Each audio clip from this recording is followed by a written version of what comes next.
I'm Chloe Humbert. Don't assume that anyone is immune to the Oracle of Chatbot phenomenon.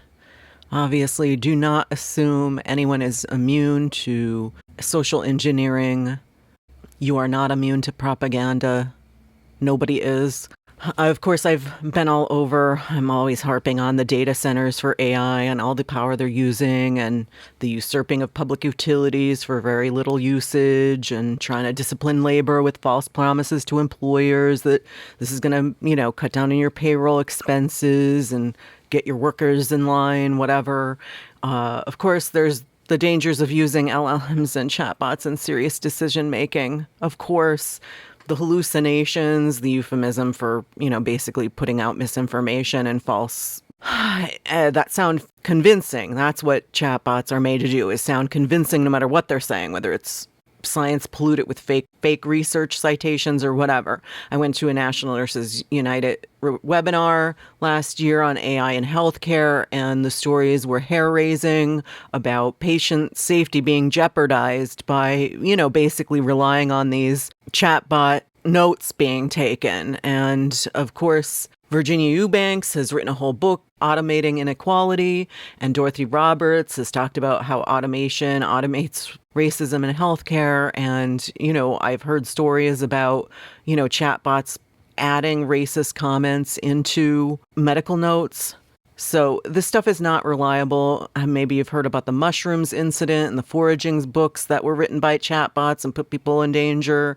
The children's books full of nonsense written by chatbots. But something I think doesn't get enough attention about the chatbots, I think, is the very, very serious issue of the social engineering aspect, the gamified aspect of the chatbots themselves, and the image generators too. If it's covered at all, it's downplayed by framing it as rather silly or, whatever. But I think it's quite serious because, first of all, it wastes time. If they say, oh, you're prompting it wrong. If you're not getting the right answer, you're prompting it wrong. You have to prompt it over and over again.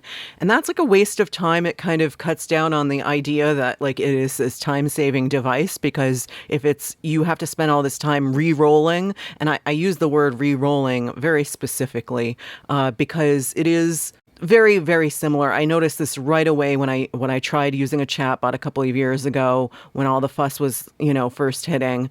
And I tried the image generators, and I distinctly remember feeling like there was a casino quality. It reminded me of playing Diablo about 25 years ago, and the way that they were considered some of the most addictive games ever. And it's about expecting the monsters to drop special items. And the game had an aspect of collecting. You do recipes and you get special items. And, it taps into normal human tendencies to collect things. Although this is probably not just human. I remember watching a David Attenborough nature documentary once, and there was a bird that was collecting things for not, to attract mates, apparently. But so this might be a very natural tendency to collect things, and it's leveraged, and that random chance and the payout of rewards, and you don't have to be gullible. I mean, this is normal human stuff they're tapping into. It becomes like the magic 8 ball or something, only they think it's, legitimately a tech tool. And they're, we can mock it all you want, but you'd see this. You could see this in when people are using it as a search engine instead of actually just going to look for real things, or people using it to make decisions on something. It's like those, the I Ching or something. AI chatbots. Oh no, that's just a big coincidence that it's the same thing going on, right? I mean, come on. Are we really buying that?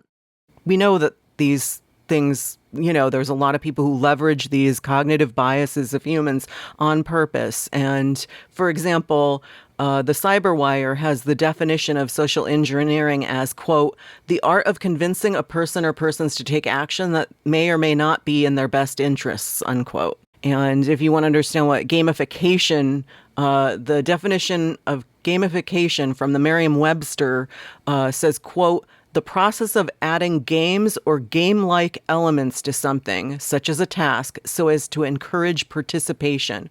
And we know that they have used this. We know this has been used in tech products, not just literal video games and online casinos, but other things. It's social media. They've admitted this. People who've worked at social media companies admitted that they use the algorithms that tap into these things that keep people on the platforms, to keep the eyeballs there. And of course, that means making them compelling or addictive. And there's nobody who's immune to this because, if you're human, you have these tendencies. So this social engineering aspect, this gamified aspect, this manipulative aspect of chatbots isn't just about how they're used to do things, like the AI scam people that was reported in 404 Media recently, where people are using AI generated images to do Zoom meetings with people to scam them, and they look like somebody completely different than they really are. It goes beyond just flooding the zone with disinformation made up by chatbots. The chatbot itself is habit forming. And I don't know why people don't recognize it as such, because it's very obvious. It was very obvious to me right from the get-go. But, I saw somebody pointed me to a post on social media where it seemed like they were highlighting this aspect that they see in other people, but they were kind of categorizing it as a moral panic, maybe. So it reminded me of how the pro-tech media categorizes criticisms of social media as moral panic. I've seen that quite a bit from some influencers and some people in the media.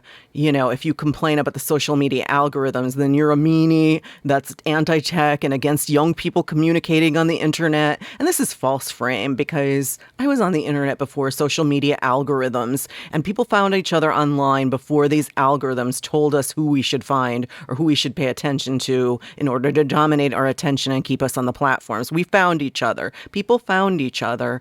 And just last year, somebody I knew on, in blogging circles, passed away, and it took me a little bit to figure out that that's why he hadn't replied to my last email.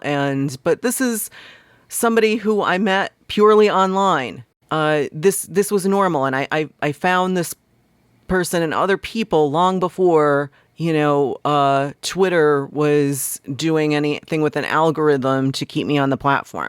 So anyway, I think it's wrong to frame the ills of the chatbot usage as a moral panic, or to downplay the ways it's manipulating people. And of course, it's manipulating people who are, probably in a vulnerable spot, maybe, sure, people with mental illness or having a crisis of some sort. Yes, of course, there are people going to be more vulnerable. But the idea, I just worry that framing this as a mental illness issue is going to be like the way that, people think, oh, I can never fall for a cult, when absolutely you can.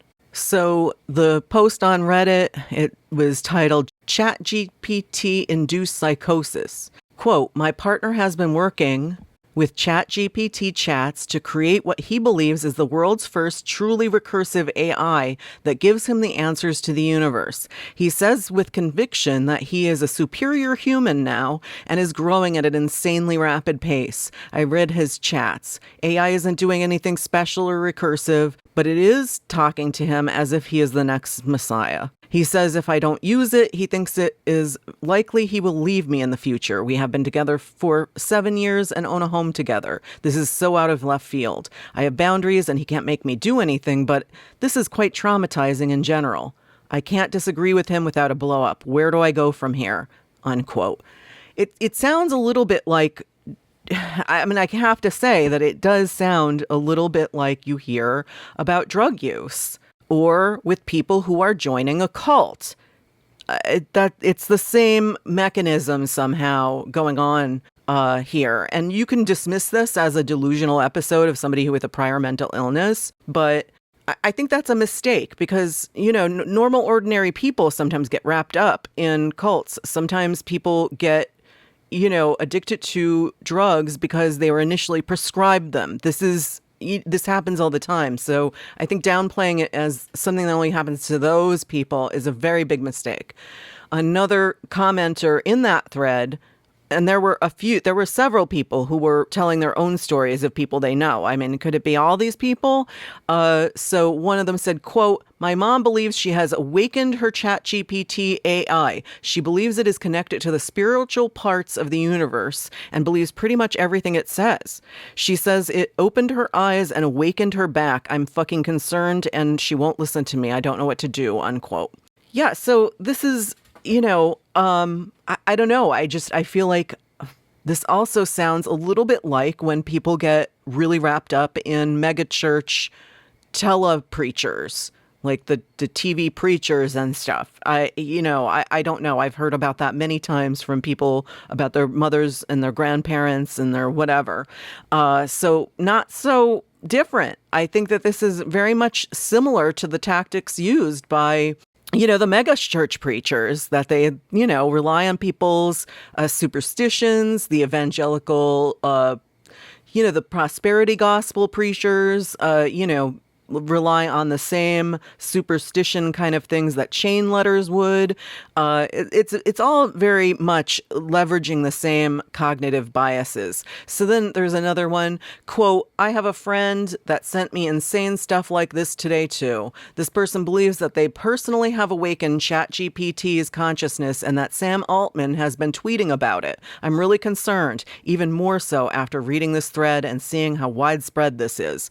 They do have diagnosed mental health conditions, but I have never known them to go quite this far off the deep end," unquote. So there you have, somebody with, yes, they have a prior vulnerability, but the fact is that Sam Altman's tweets do really kind of invoke this idea that ChatGPT is near consciousness and that that the AGI is coming and that this technology is going to be a sentient overlord or something. They do kind of talk about it this way. So it is sort of a propaganda and it is fooling people. So I don't think we can, I don't think we should minimize the manipulative, hoaxy, aspect of this. And it is, I mean, some people think it's like a financial bubble, and I think that it is. And all of this goes along with that. It's all, these are all the same things that are used in all of these ways. So is it an urban legend? I don't know. I obviously a lot of things get blown out of proportion. And many of us have known people who've gotten into, believing in things that they shouldn't or that aren't true or whatever. But we all know people who ought to know better, who are consulting ChatGPT for routine things and real-time information that they should be fully aware that ChatGPT won't be able to give them. People using it as a search engine, people using it to find out about something that's happening right now, people using it to make decisions, people using it to make dinner, everything like this. And let's put it this way, people are using this to try to replace nurses. They're trying to replace nurses. There's local reporting suggesting chatbots would solve the local physician shortage and replace doctors, specialists, in fact. I mean, is all of this mental illness? Is it all the healthcare company CEOs that are clinically delusional and think that they're going to replace doctors with this Oracle of Chatbot? I can't. I don't think you can chalk all this up to people with mental illness. The chatbot definitely has a way of shining people on. And if you go into it believing that it is more than it is, and you don't understand how these things work, I can see how the chatbot itself could be convincing these people. Just by the fact that it's habit forming, it keeps you on the app. These things are baked in, just like on social media. I mean, it's just a big coincidence that chatbots have the same keep you on in the app aspect as social media. I'm sure it's just a big coincidence. And, it taps into real normal human tendencies, and that trips people up if they're not aware of the danger. It's social engineering. People can be scammed. Anyone could be scammed by something at some point. And if you mock this Oracle of Chatbot idea that people have, that they're training their chatbots, or that their chatbots are tapping into the universe, or that sounds suspicious or superstitious or kooky. You can mock that. But here's the thing. it's a very similar phenomenon that's tapped into by these prosperity gospel mega churches. And it parts otherwise normal, sensible people with their money. Normal, otherwise sensible people who just consider themselves Christians get parted with their money all the time by shite. And either way, it's manipulation. It's a manipulation, and it is a big problem. You would not say people getting scammed is like no big deal. It's a moral panic. It's just an urban legend. You don't say that. Nobody would downplay people getting scammed in other contexts. There's no reason to minimize it and say, oh, it's just moral panic about that. No, quite frankly, the Oracle of Chatbot is far from benign.